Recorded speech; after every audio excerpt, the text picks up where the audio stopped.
Nepal Times, 5th of January 2024, plan for trading electricity between India and Nepal. China funded and began a communist effort to subdue Nepal as part of its all-out war against the Indian subcontinent. Nepal is attempting to break free from Chinese rule. During Indian External Affairs Minister S. Jaishankar's visit to Nepal on Thursday, a 25-year energy trade agreement was inked between the two countries. Nepal will export 10,000 megawatts of electricity to India over the following 10 years. One of the representatives from Nepal who helped negotiate the agreement was the former Energy Secretary, Dinesh Kumar Ghimire. He claims that the deal is a model for bilateral electricity trade and would significantly impact Nepal. This agreement has ensured that electricity produced in Nepal will get a market in India, thus giving investors confidence that India will buy Nepal's electricity. Comparisons have been made between this and how India's investment in power export projects in Bhutan has improved living standards, leading to the nation having the second highest GDP per capita in South Asia.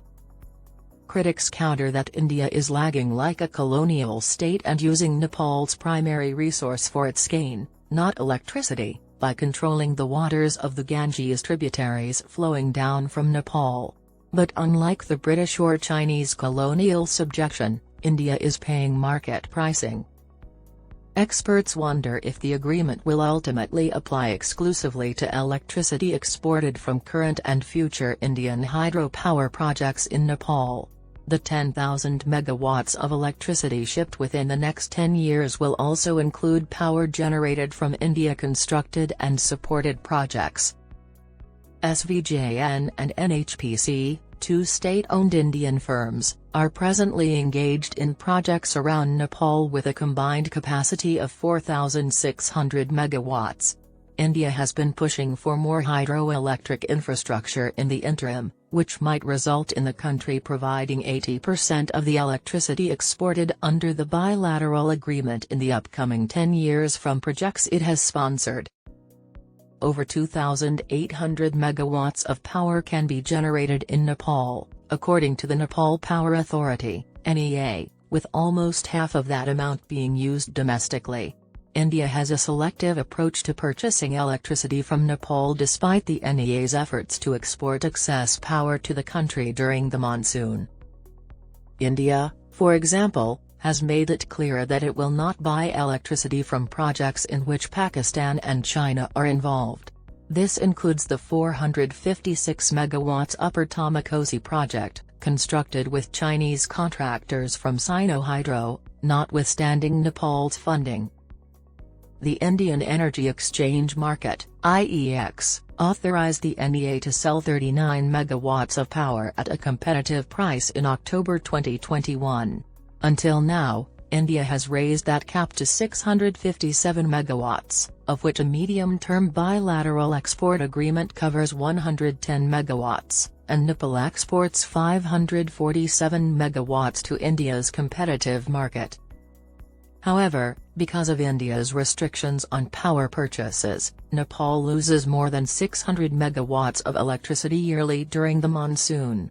Some critics contend that the long-term power trade agreement has created an Indian monopoly over Nepal's water resources and increased Nepal's political reliance on India. The agreement stipulates that only hydropower projects with bilateral benefit will be included in trade. This implies that hydroelectric projects constructed with Chinese assistance will not be able to find a market in India. This complies with India's February 2021 Conduct of Business Rules (CBR), which states that the nation would not import electricity from its neighbors without an energy trade deal. Although there are no active hydroelectric projects in Nepal involving Pakistan, many Chinese contractors and investors have decided not to participate in the country's hydropower projects in light of India's position. Former Energy Secretary Ghimire expressed confidence that India would lift the current prohibitions on China-built and funded projects in Nepal, noting that government officials have regularly questioned the country's policy of not buying energy from Chinese-backed projects. Ghimire points out Nepal's commitment to green energy is a powerful negotiating tool. He says that to convince Indian officials to reassess their present policies, Nepal must acknowledge India's commitments to renewable energy and develop plans in line with those promises. According to Krishna Acharya, former president of the Independent Power Producers Association, Nepal, IPAN, the current agreement is encouraging. However, for Nepal to endorse the pact, its power generation regulations must be expeditiously developed. There would be a lot less uncertainty in the market if Nepal's private sector were allowed to enter the electricity business, claims Acharya. Kulman Geising, executive director of the NEA, hopes India's terms and conditions may loosen up. We must continue to work toward increasing our exports beyond 10,000 megawatts. The current agreement is historic, and we must do our part to ensure we implement it properly, he states. The goal of the energy development strategy that Nepal's government has developed is to produce 28,000 megawatts of electricity over the next 12 years, of which 13,000 megawatts will be used domestically, and the remaining 15,000 megawatts will be exported, mainly to India. During the visit, India also upped its aid to 200 million rupees from 50 million rupees through high-impact community development projects, HICD.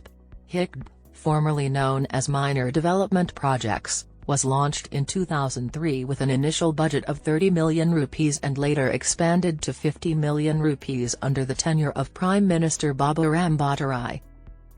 HICD can assist Nepal in putting important development projects into action locally, but India will have complete control over what and who gets funded.